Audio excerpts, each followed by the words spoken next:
Welcome, Incorrigible Lights, to Master Dungeon Master 3. I'm your MDM, Leland Steele, and I am joined today by all of the Incorrigible Party members. I'm Elena. I am Bill. I'm Emily. I'm still John. And, of course, our guest, the person of the hour. If you'd like to introduce yourself, please go ahead.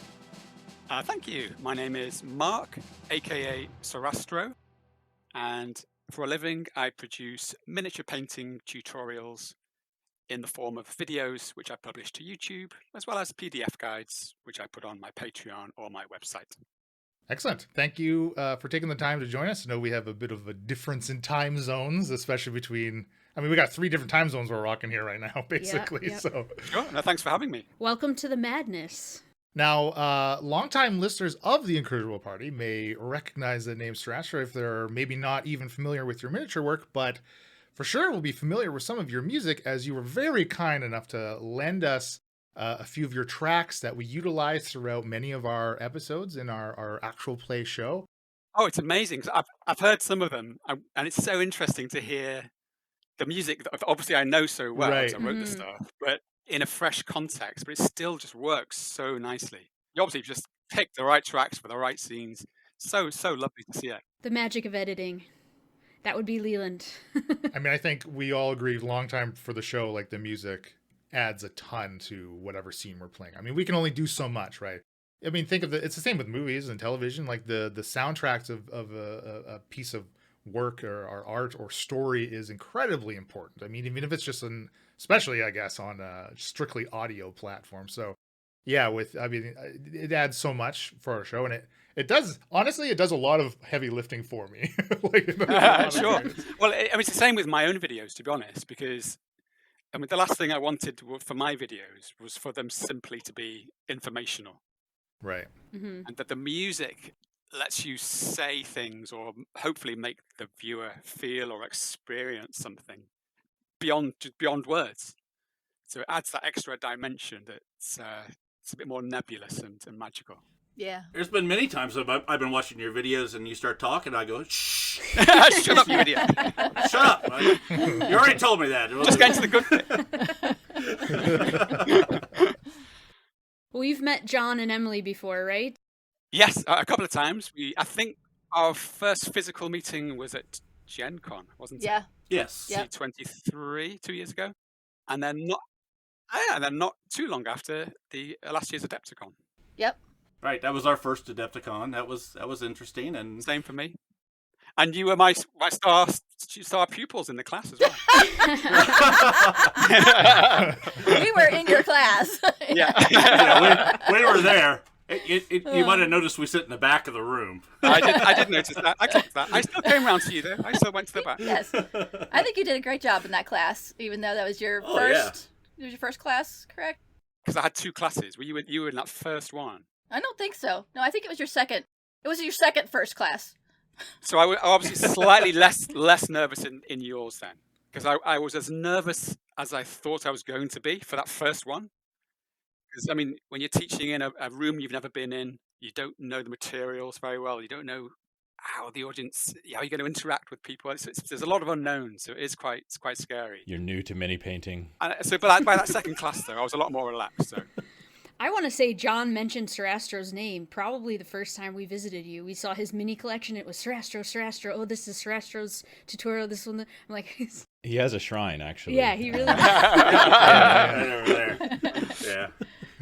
I don't typically talk about it, but I can send you a picture. If there was ever a time to talk about your shrine to the guest, it would be when the guest is on the show. It's too embarrassing. Oh, is that embarrassing? I'm sorry. Jeez. Are you able to tell where you got the name Sorastro from, or where that came from? It was the name I came up with for my first World of Warcraft character. Oh. Back when it very first launched. Okay.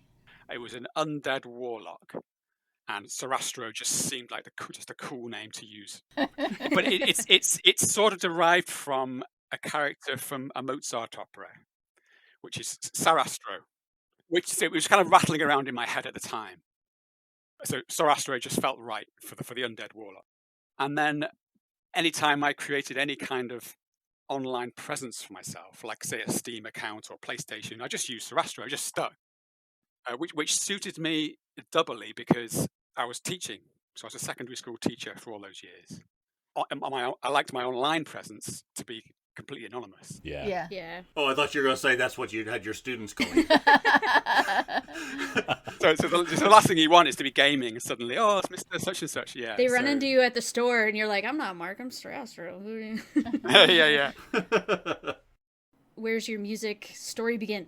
Well, I was brought up in a very musical household. Both my parents were really into music, and me and all my siblings had piano lessons from quite a young age of 6. Most of my siblings also had a second instrument, but I didn't really, apart from a little bit of guitar. And then as a teen, some of my first kind of paid work was in bands, doing sort of just social clubs and stuff. Played in quite an impressive 12-piece Blues Brothers outfit for a while as well, which was quite cool. Wow. Yeah, the whole shebang, all the hats and the trilbies and the coming out with the wow. the briefcase. So it was really good. Yeah, so did some quite good gigs.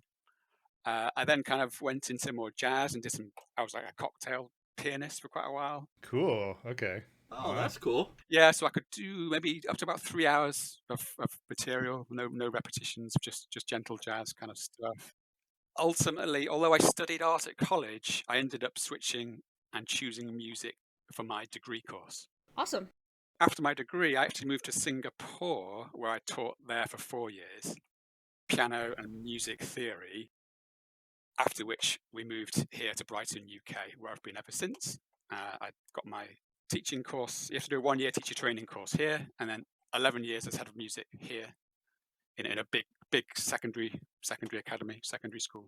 Did you grow up in Brighton, or did you grow up someplace else? No, I grew up in the northwest, a town called Formby. It's kind of nearish Liverpool or Manchester, that sort of area.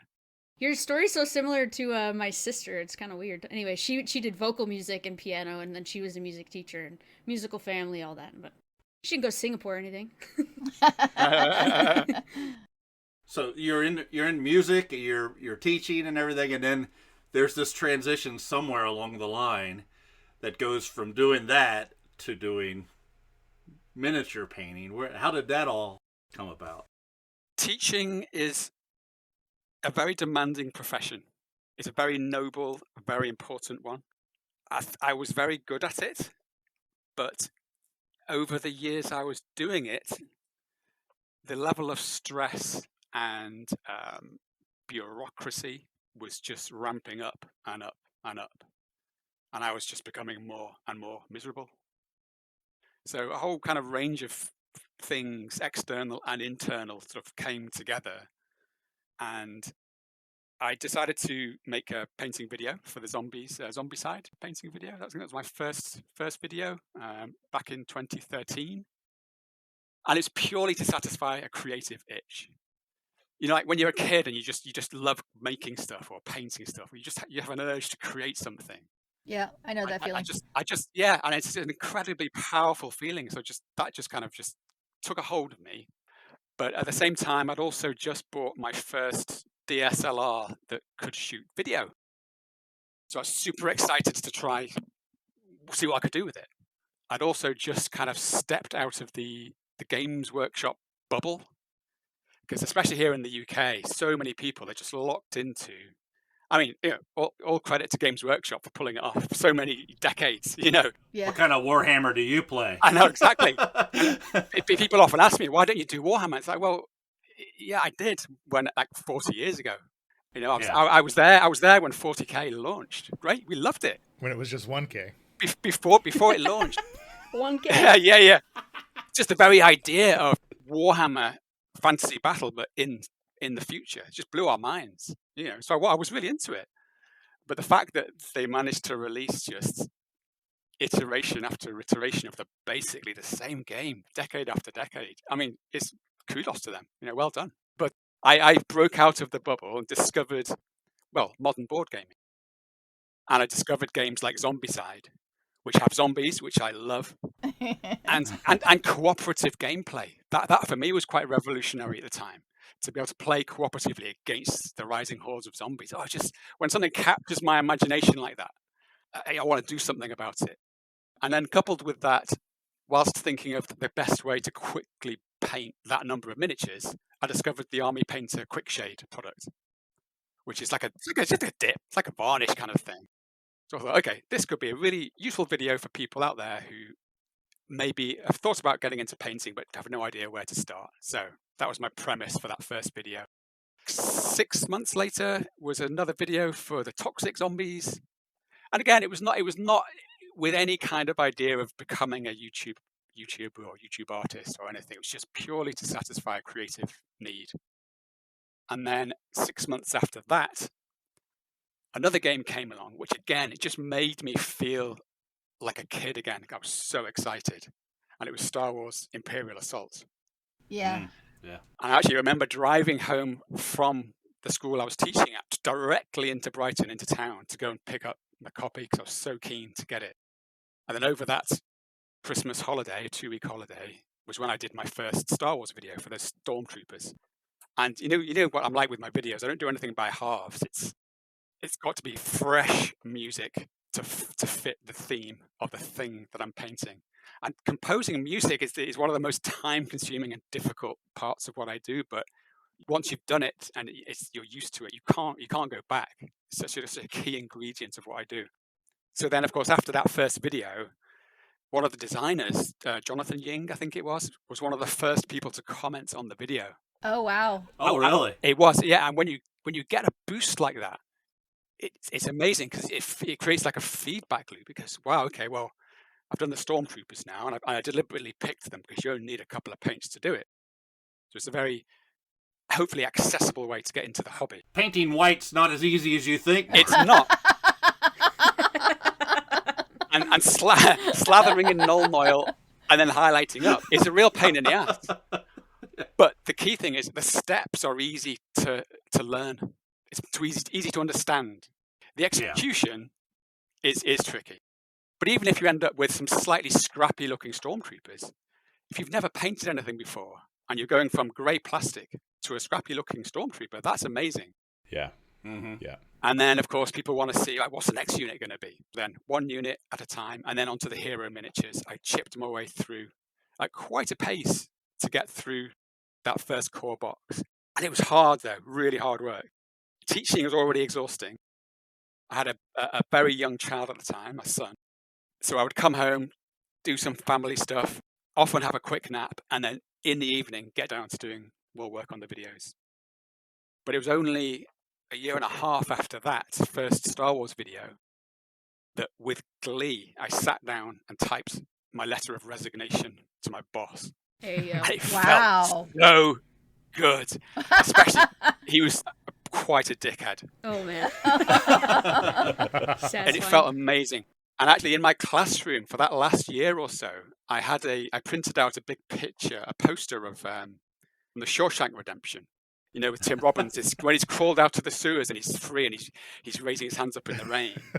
Whenever I get tired or stressed or doubt myself, I just look at that picture and just think, there's hope there. And it felt like to me, this is what goes on in my head, these little flights of imagination. But you know, each time I painted or each little shot that I took, that was like him chipping through that tunnel. Yeah. I thought you were going to say the Raquel Welch. That's what I was. Put this up on the... I keep things clean, but yeah. And Andy Dufresne crawled through 3 miles of shit to get out of that prison. Yeah. And I'd had a very, very concrete vision in my mind of, because my son was just reaching the age where he was going to start school, like proper school. And I wanted to be the one to walk him to his first day of school. Oh, yeah.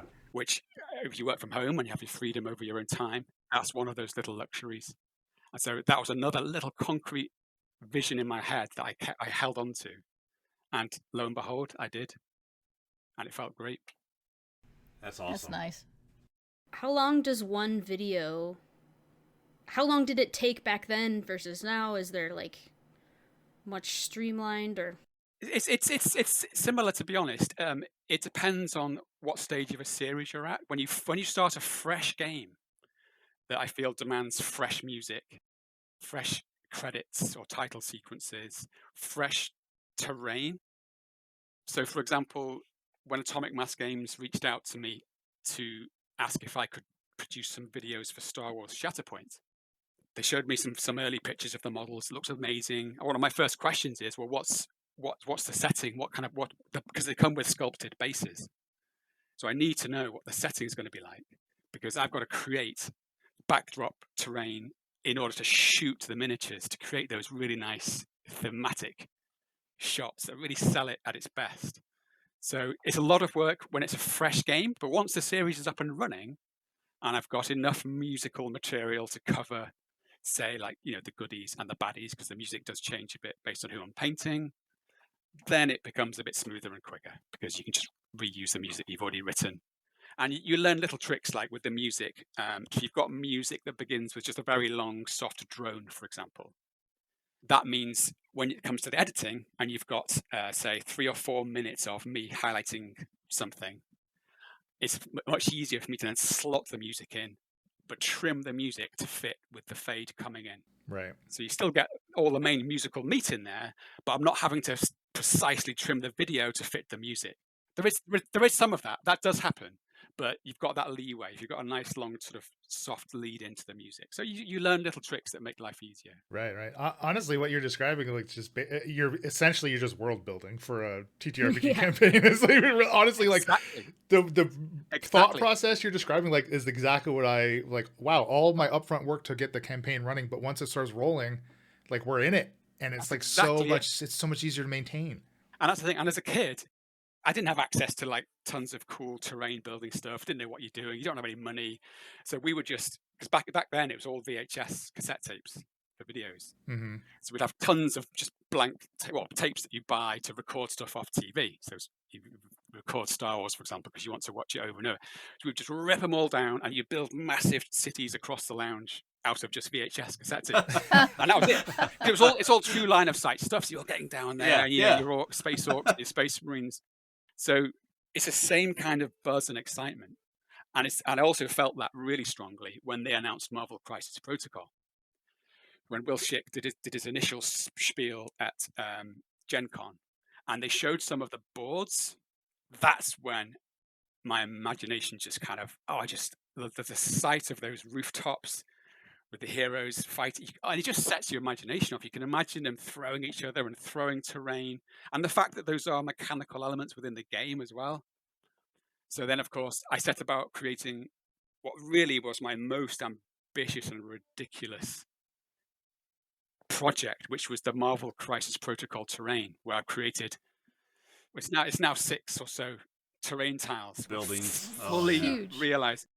What I wanted there was, when you put the miniature on it and you take a close-up shot of the figure, the immediate terrain surrounding it has to have the same, something like resolution or definition. Like level of detail, yeah. Thank you, yeah, exactly. So that it sells the idea that is a real dude stood there on that rooftop. It exists in that world, like this figure exists in this world. At the same time, it has to look good from a range of distances as well. So I like to get a whole range of shots.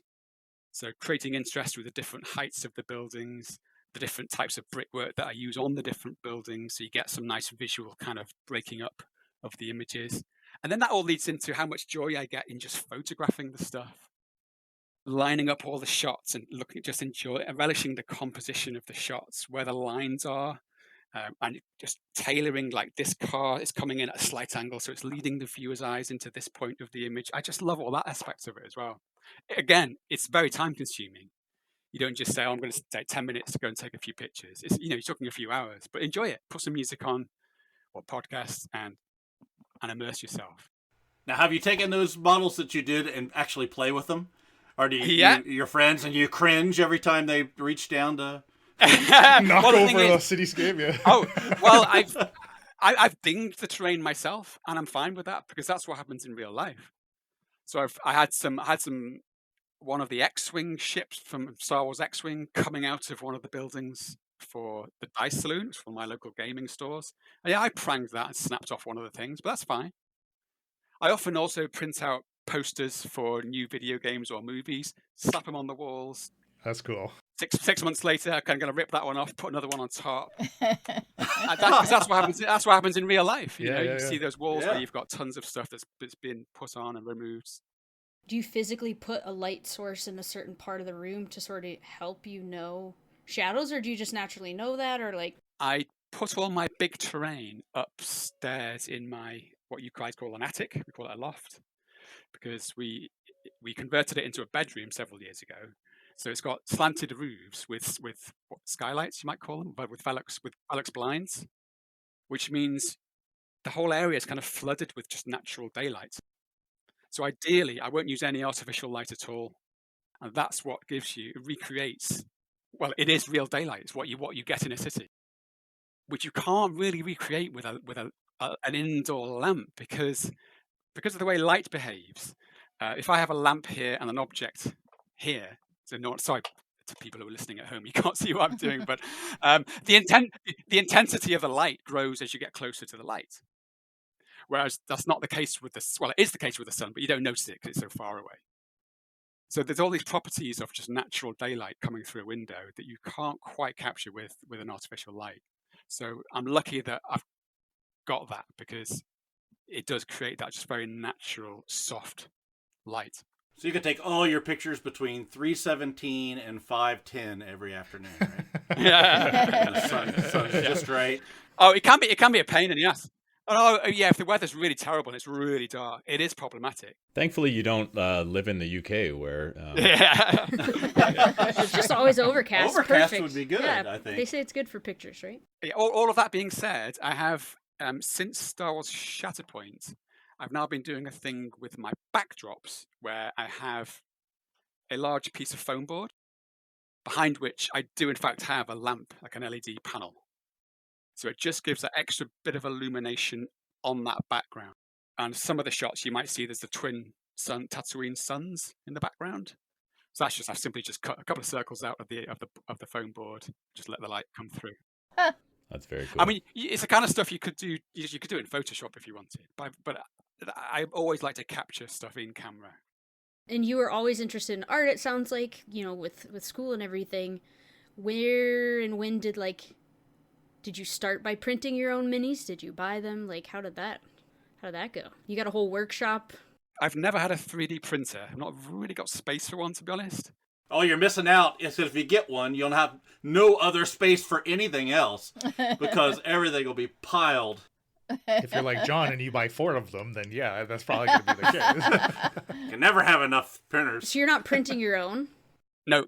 I've even without a 3D printer, I've got far more miniatures than I would have time to paint.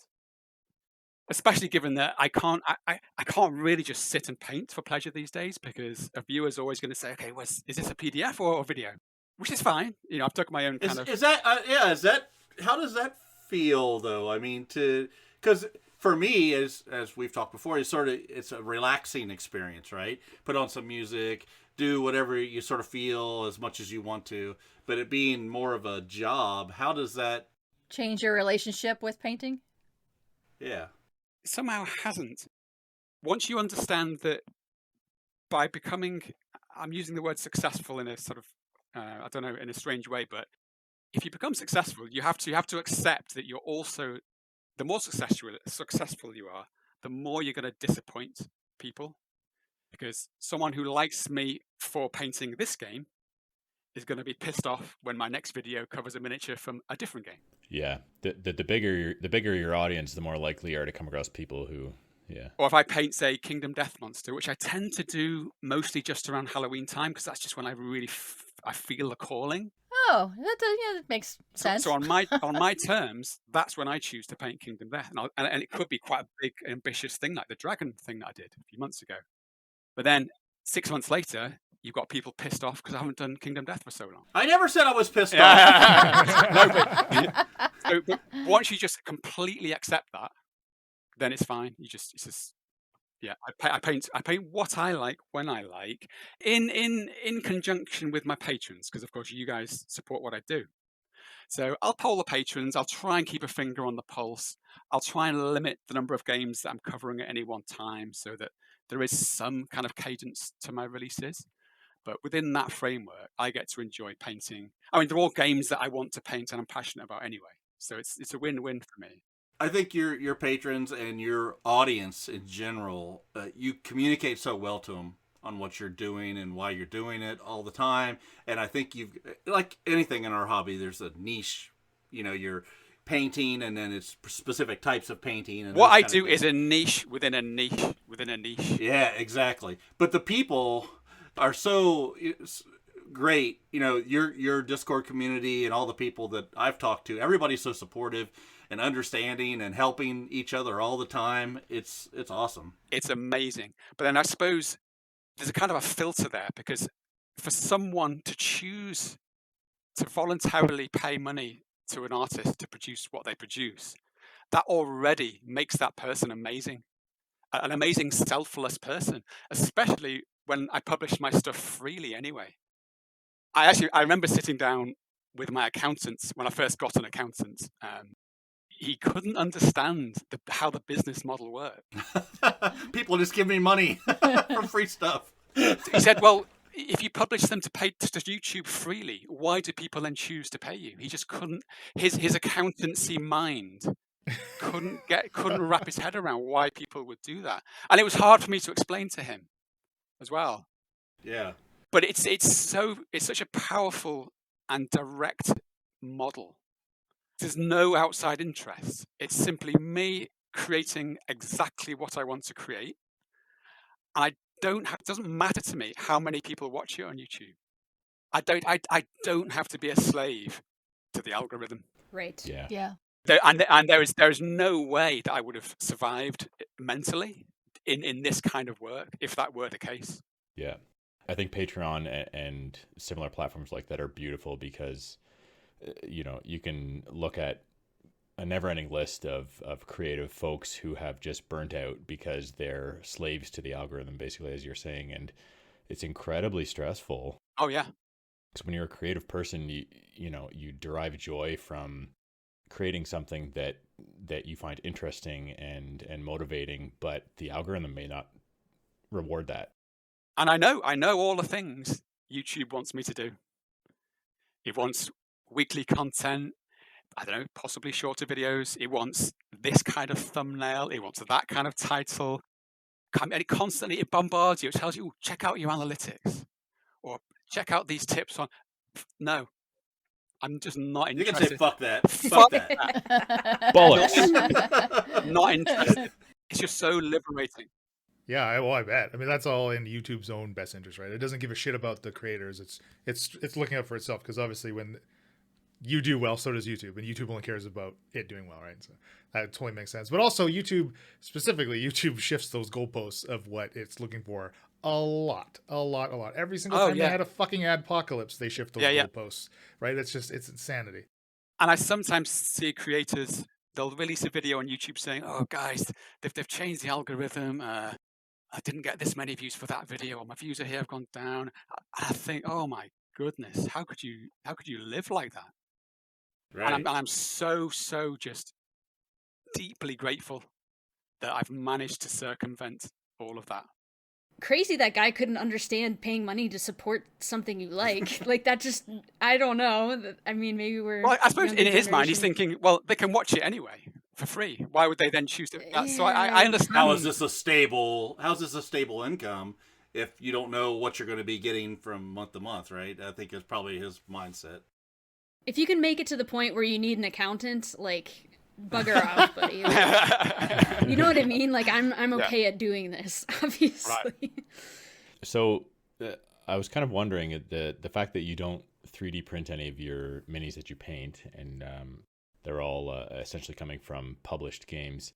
Have you ever seen a game, and feel free to not use specifics if you don't want to, but have you ever seen a game that really, really interests you for X, Y, or Z reason, and maybe you purchased it, but the minis were very low detail or low quality, and painting them was kind of like, I'm not sure if these are going to turn out all that great? Oh, yeah. Gloomhaven. Pretty horrible miniatures. And I still chipped through the whole lot, did the whole lot of Gloomhaven, did Jaws of the Lion, and I'm halfway through Frosthaven. But even a bad miniature benefits from a lick of paint. Once you accept it on its own terms, And some of the flashing and mold lines, the kind of plastic it is, it's hard to cleanly get those lines off. So I don't even bother.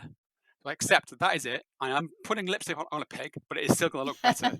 Is good lipstick an advantage in that then? Like, you take a good mini over good paint, or what would you choose? Well, there's no reason not to have Okay. fantastic miniatures and fantastic paint. Why would you not? That wasn't an option, Mark. Yeah. All right, this is a would you rather. No, I'm just kidding. Oh, Well, I see. I'm really glad that you're describing Gloomhaven as a pig, because I couldn't wrap my head around the game, and therefore it's a bad game. Yeah. No, we've talked about this, Bill. You just could never do good as your character and pouted, and I'm not putting up with that. We didn't care for it. My inability to understand what the game was trying to do makes it a bad game. I found it a bit of a slog. I did find Jaws of the Lion was a lot more accessible, especially when they have things like all the maps are on a little book, so you just flip the book open, and it introduced concepts in a much more gradual, easier to digest way. So I think Jaws of the Lion was pretty good, but I've no desire to dive into Frosthaven particularly. I just can't. I like dice. Yeah, that's Yeah, my I whole do. thing with the game. I didn't like the whole card system, which is what the whole game was based around. It's like, I Yeah. miss my dice. We like card builders, but It's different, though. there's a time and place for. I really liked Gloomhaven in theory, and then every time we played, I just felt frustrated. I don't know why. Yeah, it's covered in an inch of dust, I'm sure, down there. Yeah, it's a very expensive paperweight. So, Mark, do you play any RPGs? Have you played RPGs in the past? Yes, not for a long, long time. As a kid, it was mainly the Warhammer Fantasy roleplay system that we played. Possibly a little D&D, but it was mainly the Warhammer one. Which doesn't stop me buying them. Like at Gen Con, I bought the Marvel one they had. Which, lovely book. Looks like quite an interesting rule set, but beyond reading. Did you read it or just I stick read it on it. the I read it shelf? in the car on the way back. Yeah, back to Detroit. But since then, it's been sitting on a shelf. That's what interests me a lot about like these types of hobbies. I mean, even if it's tabletop board games, right, or TTRPGs, like they have all of these other side hobbies that branch off to them and are connected, like direct connections. But you don't have to engage in all of those connections to still enjoy that particular branch that you're focusing on. It's the same like board games. The people that like to create their custom inserts for their board games and stuff. I mean, Gloomhaven is one of those ones that definitely can benefit from a custom insert. I did that before we knew we didn't like the game. What a waste of time. I like that stuff. I love seeing those branches and those like, I mean, literal like markets sprout up out of the ground because of these hobbies existing. That's fascinating to me. Whenever I game with my brother who lives in the Northwest, I'll get something out, we lay it out, I'll teach it. And he always has this fun little game where he tries to guess which components came with the game and which are upgraded shenanigans that I've bought on Etsy or something. So those tokens didn't come with this, did they? Oh, okay, guilty. Yeah. Or those little, we get these little desserts here which come in glass pots, which are ideal for storing tokens. So now you can buy bespoke bamboo lids with little rubber seals on for those pots for board gamers who use those dessert pots for storing tokens in. So I've got a stack of these bamboo lids. If you're playing like Quacks of Quedlinburg or something, which has tons of tokens and lots of pots. Boop. Oh, Nice. that's amazing. That's amazing. Do you ever have like thoughts laying in bed, like keeping you awake at night, like what if I get a tremor? What if like as I age I can't paint anymore? Wow. So, like I don't. He did Hey, before. This is deep. I'm just saying. This is the nurse coming out. Well, I have anxiety, and Yeah, I think a couple of things could happen. If, say, I developed a severe tremor, you either carry on doing painting, but perhaps shift to a larger scale, and you say to your viewers, "This is my condition, and this is what I'm doing now." And you paint in a slightly more freestyle. I'm no longer hunched over trying to paint a goddamn pupil on a 28. You change up what you're doing, but also there could come a time where I decide to lean a little more heavily into the music side of things. There are always music sync companies that might want, trailer kind of music. Are you producing using just a keyboard? I use a MIDI keyboard to input the notes, and I use an incredible set of instruments, digital instruments called VST instruments by a company. I think it's a company based in the States. I subscribe, I pay like a 50 quid a month or something, because to purchase each instrument set is really expensive. And every few months they release something new. So if you subscribe, you just get all that content. And they are just the most amazingly recorded samples of live instruments. So none of what I do is, well, most of what I do is not synthesized. You're not hearing synthesized strings. No, that is the sound of someone actually playing the violin or someone actually blowing or singing. That might be the level that makes it stand out as it does. I mean, yeah, as with most things, having the best quality source material to work with and a computer that can run that kind of thing, because you're talking about massive amounts of RAM. And if you want to have quite a thick textured piece with tons of instruments, and I don't want to be limited. I don't want to get to the point where I want to add a choir, but my computer says no. And if I have a creative kind of vision of what I want, I don't want anything to sort of impede that. So that's why I've just forked out on such a really expensive PC, because it's going to last me hopefully another 5 or 10 years, like my last one did. And it just lets the creativity keep flowing. Oh man, I feel bad about asking that deep dark question. Anyway. No, that's fine. It is something someone like myself would have to think about. Also, your content is all like meant to be instructional too, right? So if you can still push across the techniques in which you were trying to impart to your audience, like that's the bulk of it too. And whether or not you may be able to, initiate or utilize the techniques that if you get to some type of physical incapability or whatever, there's still the instructional part of it too, right? It seems to me. Sure. Yeah.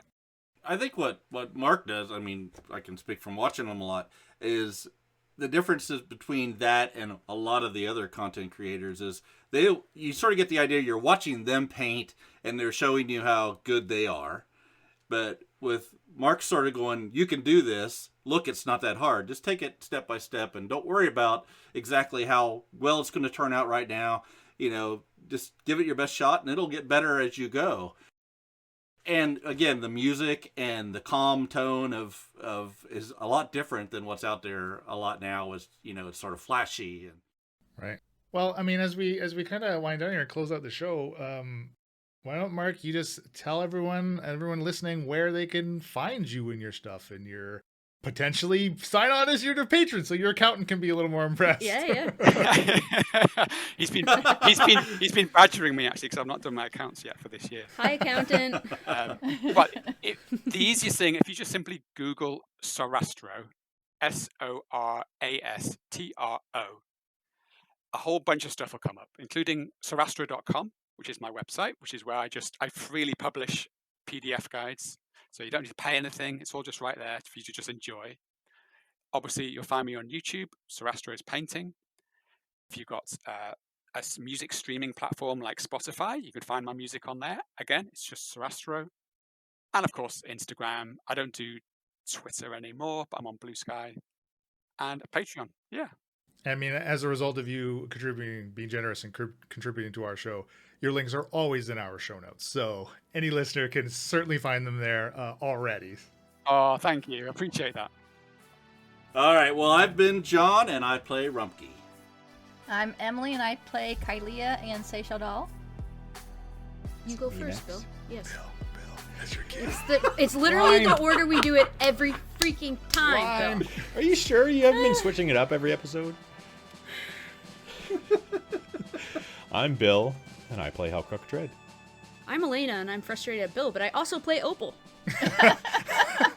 And I'm Leland Steele. Happy adventuring. This has been a Sounds of Steel production.